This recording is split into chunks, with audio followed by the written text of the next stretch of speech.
Bom dia, companheirada. Bom dia. Boa. Até porque, né, Renê, a gasolina tá cara, infelizmente. O governo também tá aí trabalhando com mais essa encarecimento no nosso custo de vida, então pode deixar para gastar a gasolina e o crédito do celular com outro vereador ou vereadora.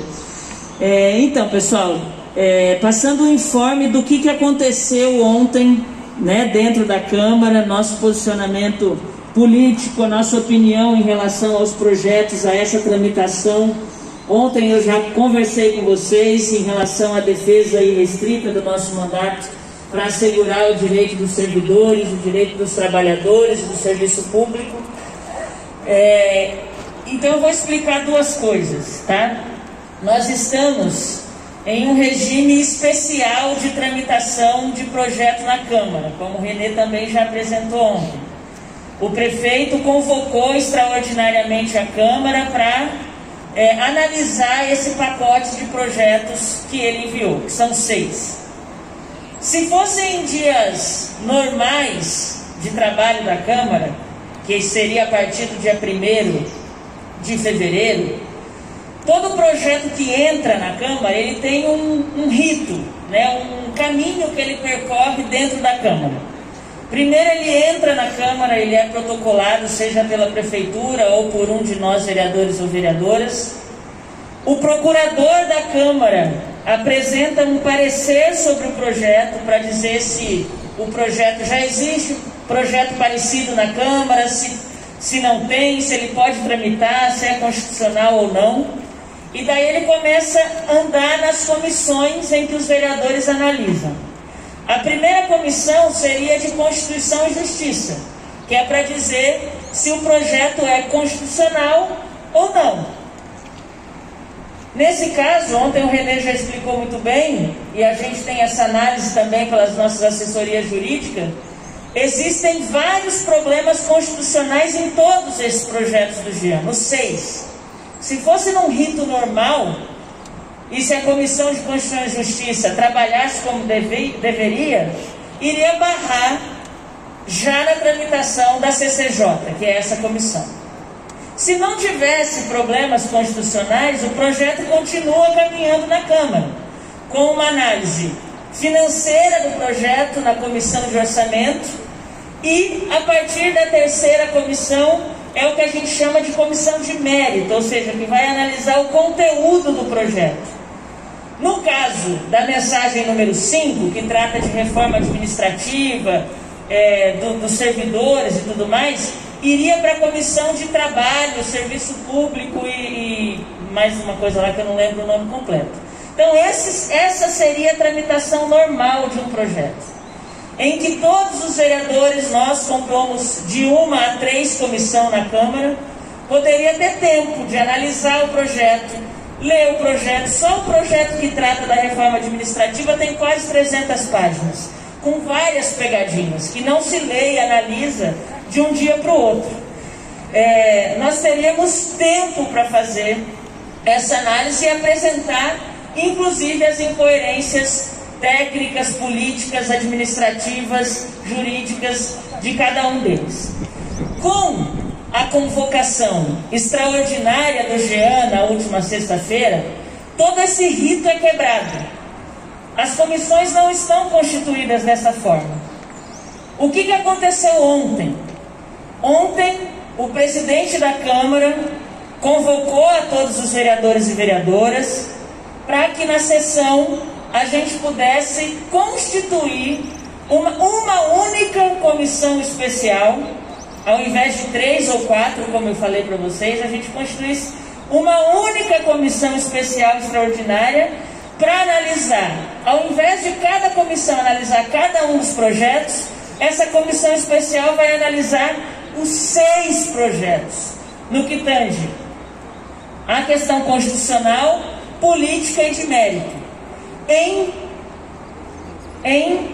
no prazo que foi apresentado pelo governo, pelo líder e pela maioria da Câmara. Em 4 dias foi o que foi aprovado. Nós teríamos pelo menos 7 em cada uma das comissões em um rito normal. Houve um atropelo inicialmente na sessão ontem do regimento. em que nós não poderíamos votar, a receber matérias como, por exemplo, essa da reforma ou uma outra que trata do plano diretor, porque são, o que o René explicou ontem também, matérias codificadas, ou seja, elas têm uma outra legislação que precisa ser analisada. O presidente da Câmara passou por cima do regimento. Não sei se todos acompanharam a sessão. Nós fizemos várias questões de ordem pedindo para que os projetos não fossem admitidos e que a sessão não acontecesse, que se devolvesse os projetos ao Executivo, mas isso a gente foi atropelado lá porque eles têm maioria.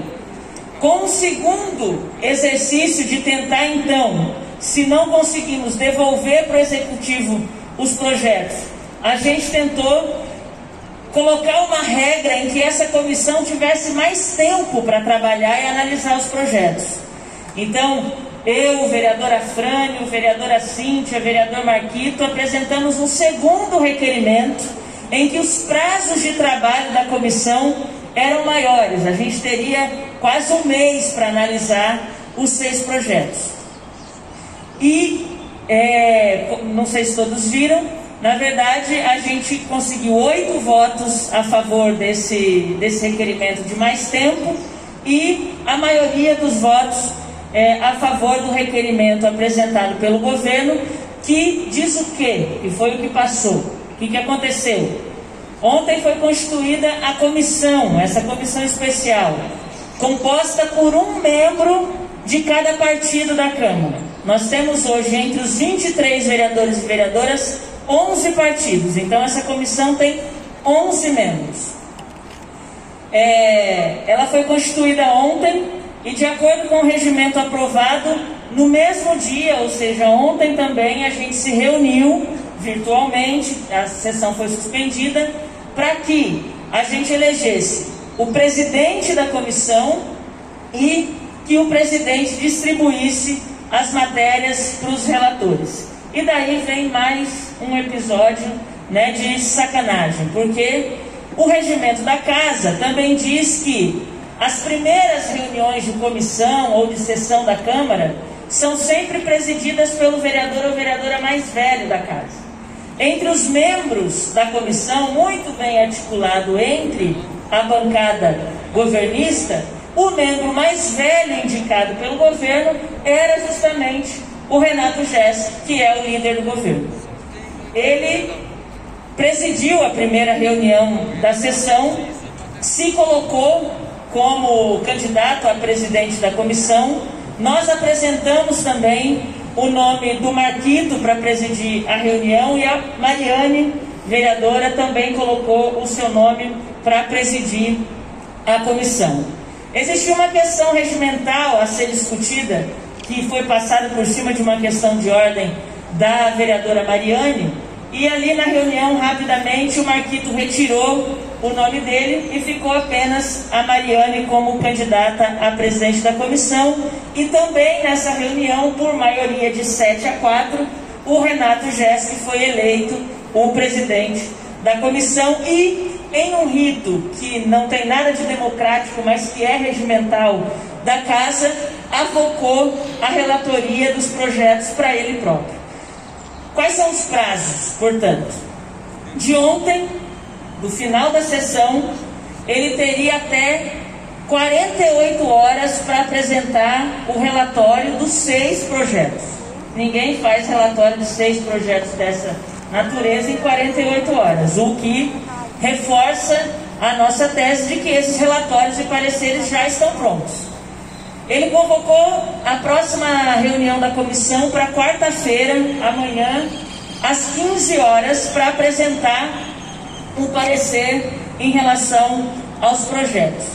Foi aprovado no requerimento também que, a partir da apresentação desse relatório, todos os vereadores podem pedir vistas do relatório dos projetos, ou seja, pegar o relatório dele para analisar e fazer um outro parecer em cima, ou se manifestar em relação ao projeto dentro de 48 horas também, o que vai nos dar um prazo de nos manifestarmos em relação ao relatório do Renato e em relação aos projetos de até sexta-feira, às 4 da tarde. De modo que de sexta-feira, às 4 da tarde, o presidente já convocou nova sessão extraordinária para ser votado os projetos daí para segunda-feira, porque o regimento pede que as sessões sejam convocadas com no mínimo 24 horas de antecedência. Então, na segunda-feira, a gente vai se reunir em plenário novamente para votar os projetos. As assessorias jurídicas dos mandatos interessados em defender o direito dos trabalhadores, em defender o serviço público, em defender a legalidade da tramitação dos projetos, em defender a participação popular para revisar qualquer uma das matérias, como o caso do plano diretor, que é contrário, por exemplo, à entrada das entidades privadas no Conselho de Educação para pensar a educação dos nossos filhos, dos nossos netos, dos nossos sobrinhos, estão preparando manifestações, inclusive jurídicas, para tentar barrar essa tramitação ainda essa semana. Então, existe à frente que os mandatos vão atuar juridicamente durante a semana para tentar barrar essa tramitação, fazer uma argumentação em forma de mandado de segurança junto ao Ministério Público. E vou reafirmar, o projeto que trata da reforma administrativa e da questão da CONCAP, ele é o mais complexo, mas todos os projetos têm problemas. E, politicamente, a gente vai atuar para apresentar um parecer, né, que seja em defesa do serviço público, dos trabalhadores e das trabalhadoras. E é importantíssima essa articulação que o Renê coloca, de vocês dialogarem com os vereadores, que a gente entende que há brecha para o diálogo. Ali eles alguns ficaram bastante balançados com a argumentação que nós fizemos, inclusive do respeito à Câmara, do respeito ao trabalho que cada um de nós, vereadores, temos que ter, porque fomos eleitos e eleitas com o voto popular, para pensar a cidade como um todo. Agora não tem bairro. Não adianta o vereador ser do meu bairro e votar contra os trabalhadores que moram no meu bairro. Não adianta o vereador ser do meu bairro e votar pela privatização da creche do meu bairro. Não adianta o vereador ser do meu bairro e votar pela privatização da saúde pública, do postinho do meu bairro, e fechar a farmácia, fechar a policlínica. Nós tínhamos que estar discutindo aqui que o prefeito vai para a mídia, compra rádio, compra televisão para dizer que a vacina chegou em Florianópolis, mas chegaram apenas 15 mil doses. 15 mil doses não vacina nem a categoria prioritária na primeira fase da primeira dose. A gente tem que estar discutindo a testagem em massa, vacinação em massa, pressionando o Jean, o Moisés e o Bolsonaro para a fabricação dessas vacinas e para que todos vocês e nós sejamos vacinados. Quando teve o caso da H1N1 no Brasil, foi vacinado cerca de 10 milhões de pessoas por dia com fabricação nacional da vacina, com articulação do governo federal, dos governos estaduais e dos governos municipais, sem essa de oposição, ou situação, ou arminha, ou desmonte. O interesse público está acima de qualquer coisa. Então não adianta tirar foto na frente da farmácia do norte da ilha, dizendo que agora tem farmácia, e não ter médico, não ter farmacêutico. Tem um concurso público há 2 anos parado, que não é chamada a categoria. Servidores públicos têm que se unir. Por quê? Se o direito do trabalhador é retirado, o do médico também é retirado, do enfermeiro também é retirado, de vocês também é retirado. E o que eles chamam de privilégio de vocês, eu queria ver um ou uma daqueles vereadores e vereadoras andando no sol o dia todo como vocês andam, para falar que vocês têm privilégio. Privilégio é andar de salto o dia inteiro, fazer uma sessão no ar-condicionado e falar que está retirando privilégio cortando um cafezinho. Isso é privilégio. Não o direito de vocês. Direito ao vale alimentação, à saúde, ao auxílio de vocês. Nós precisamos do serviço público de vocês de qualidade. E para que vocês exerçam com saúde, sem fome, o trabalho que a gente tanto necessita, vocês precisam estar de pé com o serviço de vocês garantidos. A luta vai ser brava, a luta vai ser dura, existe uma diferença ali de força dentro da Câmara, mas nós vamos seguir defendendo e tentando argumentar com os vereadores que é possível, que é necessário a gente garantir o direito dos trabalhadores e das trabalhadoras públicas municipais, porque é isso que garante a qualidade de vida da população como um todo. Muito obrigado, sigam.